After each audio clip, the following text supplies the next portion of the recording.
recognize and give our condolences to Ricky Lanier, his family.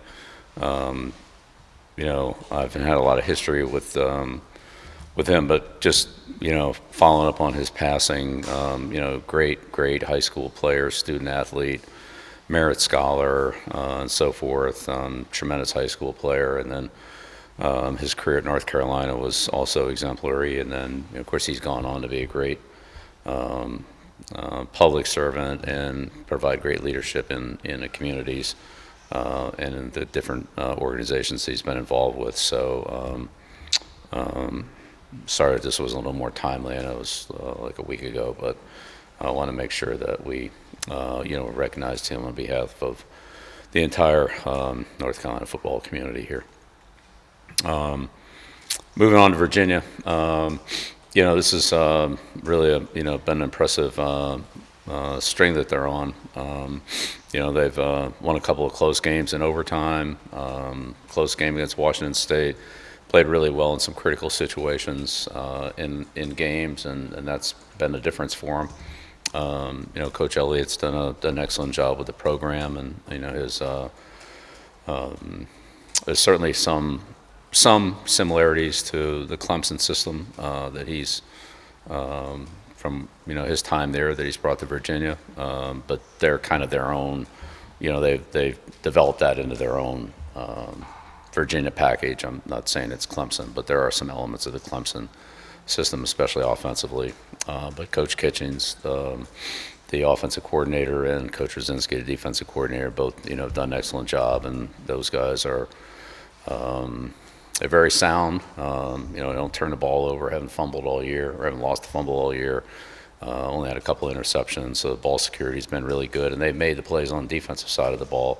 And in the kicking game, that a couple of long punt returns, kickoff return for a touchdown, block punt, stuff like that. They've provided explosive plays on defense and in the kicking game, as well as offensively. And of course, Morris is having a good year. Cam Ross is an outstanding player, both in the return game and offensively. Jamari Taylor, excellent running back, really has good vision, great quickness. He can really hit from sideline to sideline on any play with his vision and his ability to jump cut and get into spaces. They've got some big receivers, so that'd be a challenge for us. And defensively, this is a very experienced group. It's mainly all juniors, seniors, some graduate students, other than Minner, the safety, who's a sophomore. But it's just a very experienced group, and they play well together. The ends are very disruptive. The defensive line's good, but the ends in particular are very disruptive and create negative plays, long yardage situations, make plays on long yardage that score touchdowns, and tackle guys for safeties and stuff like that. So we've got to do a good job offensively of keeping the negative plays to a minimum and staying out of long yardage against this team, and that's the goal every week. But Virginia's done a good job of it. It's certainly helped them win a lot of games. Big kind of rivalry game here with the history of UNC and Virginia. It's a great traditional rivalry, and so we're excited for the preparation of the game, and I look forward to getting on the field today and starting to work on them. But it's a good football team that's really capitalized on a lot of opportunities and won a lot of close games. We'll get started with the Q&A here. Hey Bill, Noah Weisskopf with Tar Heel 24/7. As the offense continues to improve, how do you sort of see Gio's ability to run and take off and use his legs to pick up extra yards, open everything up for the offense? And in your past experiences, I guess, how does that keep a defense off balance in a sense? Yeah, well, the extended plays, however they happen, whether they're passing plays or quarterback running plays, are always kind of the second play for the defense to defend, and a lot of times they're more productive than the first play. So, Chandler Morris does a good job of that for Virginia, and we've seen that from several quarterbacks this year. And Gio's kind of a little bit of the same thing. Guys that can extend plays because of their their feet, their athletic ability, and what makes those players good is their ability to look down the field and see things down the field rather than just tuck it and run and get their eye level down. So Gio does a good job of that, and but so does said Morris. Has had a lot of big plays on extended plays, and that's going to be a big challenge for us to eliminate those. We thought we did a decent job of that last week against Cal, and Sagapolotelli was pretty good at the same thing. Left-handed quarterback, there were more plays going to our right. With Morris, it's more going to our left, but got to defend them both ways. But it's having the discipline to finish those plays defensively and offensively to do the right thing to create spacing and give the quarterback options to run, throw short, throw deep, throw to crossing receivers, and so forth. So it's definitely an unsettled type of situation. You never know what route you're going to be. You never know where the quarterback's going to scramble. It then becomes a reactionary play for everybody to kind of get to the good spacing so the quarterback can make a good decision. And it's up to him. You're not in the business of moral victories, but does the mood around the team after Friday's game feel different than it did, say, after UCF or Clemson? No, not really. Disappointed in the results, but these guys, we all bounce back quickly. Once it's over, it's over. Whether it was the wins against Charlotte and Richmond or a loss, it's after 24 hours, that game's in the books, and we're done with the corrections and so forth, and we're on to our next challenge. So that's kind of the way it's been every week, and I think that's the way it'll be going forward. It's always a good move when you win right after the game, but as soon as you get onto that next team, it's you're starting all over again. So that's where we are. Hey, Coach. Last week you mentioned a lot about the learning curve when it comes to evaluating players in the transfer portal, and there was a article that came out from the Athletic last week that mentioned that Chandler Morris wanted to come to UNC, but you and your staff passed on him. Given the success of Virginia and also what you've learned so far, does that kind of reflect the learning curve when it comes to evaluating quarterbacks, but also other players in the transfer portal? Yeah, I don't really know what the source on that was.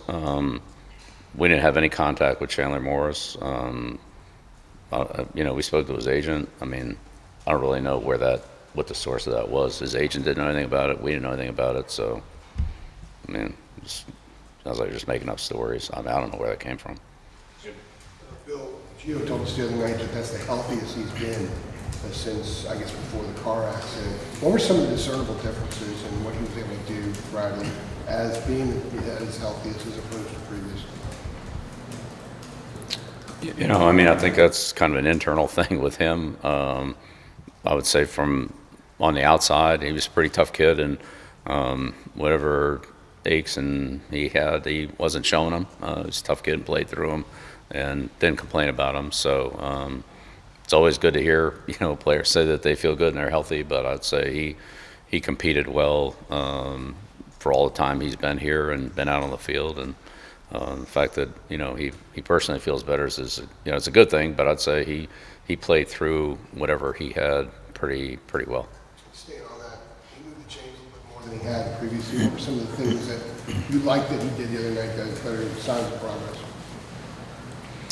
Yeah, again, I think part of it's, Gio, but really part of it's the offense. It's just everybody being, having a little bit better execution as a total team in our assignments, our techniques, finishing plays, doing some of the little things, eliminating penalties, staying out of longer yardage, which we had a couple of those that we should have avoided, and had we avoided those, we would have had a lot better results on those drives. So when we didn't do that, we moved the ball better, and so that's what we have to keep doing. It's just a lot of little things. I don't think you can just point to one thing and say, oh, this was the difference. It's maybe 11 guys improving, 5%, as opposed to one guy improving 90%. That's not really. It's kind of those little incremental improvements, and then collectively that rising tide lifts all boats, and that's kind of where we've been week by week, and hopefully we can continue on that trend. Actually, Fayetteville Observer, Virginia's been very good on third down. What have you seen from your guys as far as what you need to tighten up in that area moving forward? Well, big thing's blocking them. They got a really good pass rush. Like I said, it starts with the ends, but they have a pass rush group that they bring in there on third down And they have, they're powerful in the middle, and they have, 2 or 3 guys that are really good one-on-one individual pass rushers that are explosive, quick, and, and have good fundamentals and technique. Again, this is, like I said, a very experienced group with, juniors and seniors, graduate players. I mean, that's really what their defense is, and they play well together, and they know what they're doing. And so, I'd say it's, it's Melton, but it's everybody else too. You gotta block all of them, and that's the big thing on third down. I'd say is that they're good. They have a good team defense. They have good team defense. They mix in the pressures and they keep you off balance. But they have good pass rush. And then as far as your offense facing some of these. Well, yeah, number one, stay out of long yardage. That's number one. The shorter yardage you have, the more options you have. You can throw it to any one of the 5 guys. You can run the ball. The quarterback can run the ball. If you only need 2 or 3 yards, anybody can pick it up. When you need 10 or 15, then how many guys can get down the field far enough to get that yardage? The answer is not very many. If you send them all out, then you have a hard time blocking. So it's you only have 2 or 3 guys to defend defensively for, call it 10, 12, 14 yards, whatever it is. It's just a lot easier to defend than when you have to defend 6 plus the running game. You just have more options. So staying out of long yardage is key on third down. First and second down has a lot to do with third down. Right behind you. Brian Murphy with WRL. In New England, correct or not, you had a reputation as all football all the time. Here, you've obviously published a book, which I know is in the works. There was a docu-series. There was talk that you would continue to coach podcast in Chapel Hill. Obviously, Mike went to Saudi Arabia before the season. I just wonder if some of that stuff you think has been a detriment to building the program you want to build, and if you could go back, if you would eliminate maybe some of those off the field. Yeah, well, I mean, most of what you're talking about are things that happened last year before I even got here. But I would say the things I did at New England in terms of weekly appearances, media, TV shows, radio shows, and other things were honestly a lot more than what they are here. So, I've been able to dedicate a lot more time to watching film, to coaching the players, to being with the players, to being in meetings and actually coaching on the field because I'm better informed and better prepared, which I've really enjoyed that part of it. So, most of the things you're talking about, like the book, for example, like that, all that really happened before I even got here. Did you have any involvement in the trip to Saudi Arabia? And was it your decision or the university's decision to terminate the docu-series with everyone? Or at least pause production?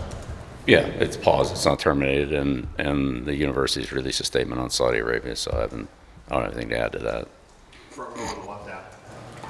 Adam Smith, Inside Carolina. Bill, wondering what you would point to as to why maybe defensively you haven't been able to generate more turnovers, or what can you get better at in that area? Because I'm sure that's an area you would like to see improve. Yeah, absolutely. Yeah, we talk about it every week. Spend a lot of time on it, studying our opponent, looking for opportunities, practicing on the field, different techniques to, take the ball away. High pointing the one-on-one throws on the outside, reading a quarterback, and stripping the ball and so forth. We get quite a few of those in practice. Haven't had them in the game, and we obviously need to get them. So keep working on them, keep emphasizing it. There are plenty of balls out in practice. We turn the ball over in practice, and so we're trying to do the right things. We're just going to have to do a better job of it in the game. And we had 2 balls out. In the Cal game, Ty had the strip sack, ball rolled out of bounds. We had another fumbled muff punt there. Couldn't quite get to that. Muffed another punt. Was it last week, or 2 weeks ago, whatever it was?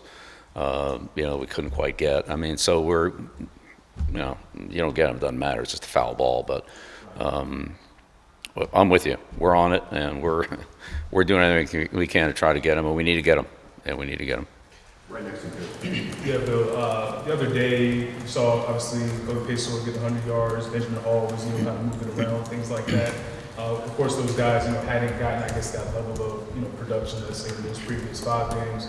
I guess at this point in the year, what's the process like for you all as an offensive staff, kind of finding, I guess, maybe who some of those key playmakers are, and I guess week in, week out, kind of getting them the ball? Right. Well, when we I mean, look, the running plays, the passing plays, you generally don't call a passing play and say, well, we're going to throw the ball to so-and-so. You call the play, you have, 3, 4 receivers, maybe 5 receivers out in the pattern, and the quarterback makes his decision on who to throw to based on the matchup and the coverage. So, some of the coverages that we got from Cal, which, I mean, they gave us, quite a bit of a certain 2 particular coverages, really dictated the ball. There's just too many guys to throw there. The ball dictated the ball goes somewhere else. So I'd say those are examples of, sometimes how if the quarterback reads the play properly and goes to the open receiver, then it could end up, being Kobe Paysar. And the next week it could end up being, somebody else. So, like Jordan in the Richmond game.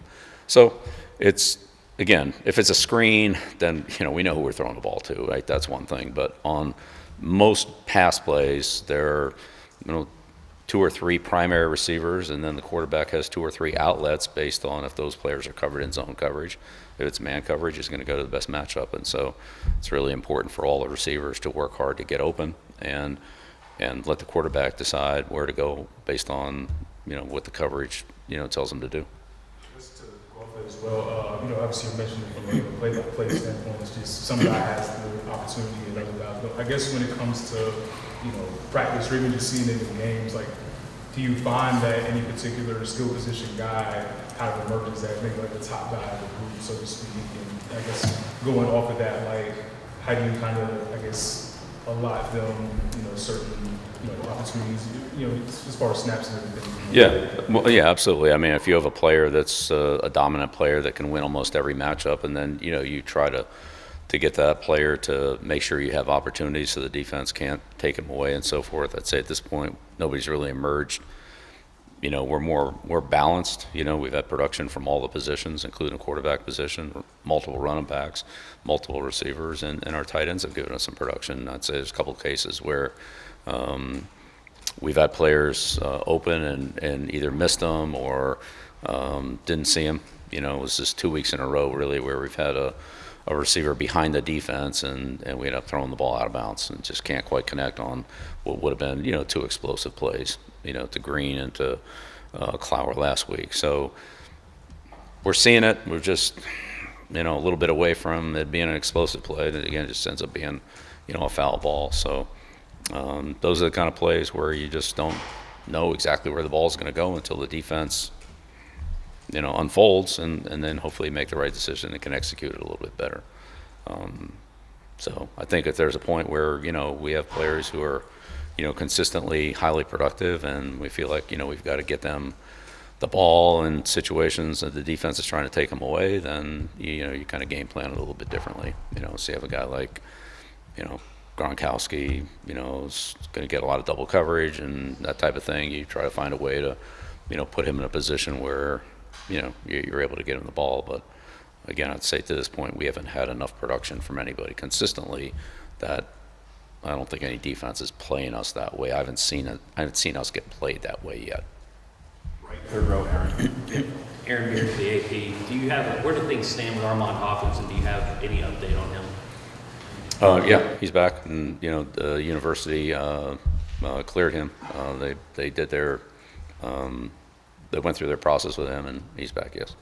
Right. Just to follow up, there's a degree of crash course with NCAA rules and so forth for guys that haven't been in the college ranks for a long time. Do you think you guys have done enough in terms of educating everybody about all the variations of NCAA rules? Has it been enough of an emphasis for you guys?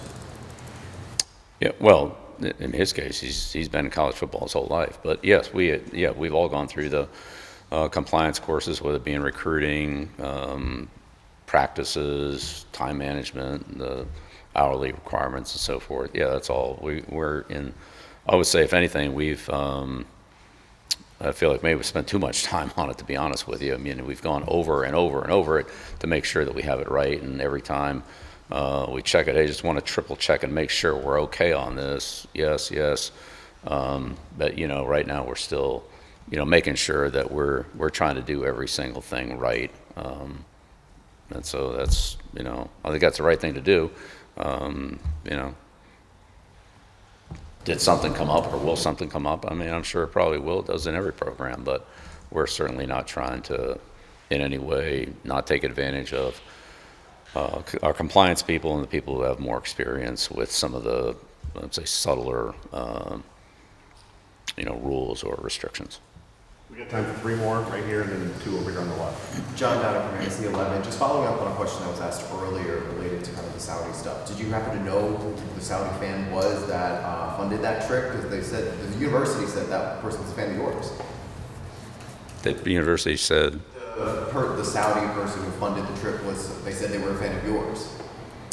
yes, I am familiar with with them and their kind of the connections and so forth. Yeah, absolutely. Is there a growing connection between them and the university now and the football team? Yeah, again, the university made their comment on that, but do I have knowledge in a relationship? Absolutely, yes. Do you think the meeting should have happened with the GM?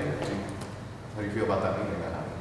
I know it was before your time, but just, how do you feel? Maybe before my time. You were saying earlier when it was asked about the Saudi meeting that it had happened earlier and that you said, it was referring to the university statement. Do you think that meeting should have happened with the GM and the Saudi fan? I was aware of it, and it was talked about, and the university released a statement on it. I mean, there's no secret. On the left, Shelby. Shelby's also from News and Zero. I'm just curious, going back over the film from the Cal game, obviously had 2 pretty consequential fumbles, and the first snap of the game was later than Nathan Leacock because he was, heading towards the end zone there. Just what stuck out for you from reviewing the film of those 2 fumbles? That we didn't have the ball securely held well enough. Wasn't secure enough. Anything more specific on that, and then how do you go about just addressing that? We address it every day. Every day we're on the field. We address it. We do ball security drills every single day. Right next to And in every practice. I mean, every time we run a play, if the ball's not securely managed by the person who has it, whether that's on offense, on defense, in the return game, in the kicking game, then, we point that out on film and talk about it. So, we just have to do a better job of being diligent with our awareness and our discipline to take care of it. That's all there is to it. We know they're going to punch at the ball. We know they're going to try to knock it off us.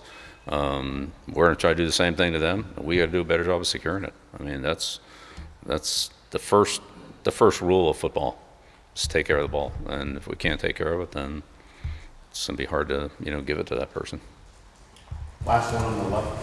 Hey, Coach, my question is similar to what Michael asked you earlier, but I wanted to know just historically with the teams that you coached, when you've been in a competitive game that you just lose by a bit at the end for whatever reason, have you ever noticed with teams in the past if there's a confidence boost or a jump that's taken the next week or weeks after that, after they've been struggling for a little bit? Do you think that this is maybe like a baseline for the team to kind of start from, to have a refreshing start per se for Virginia and moving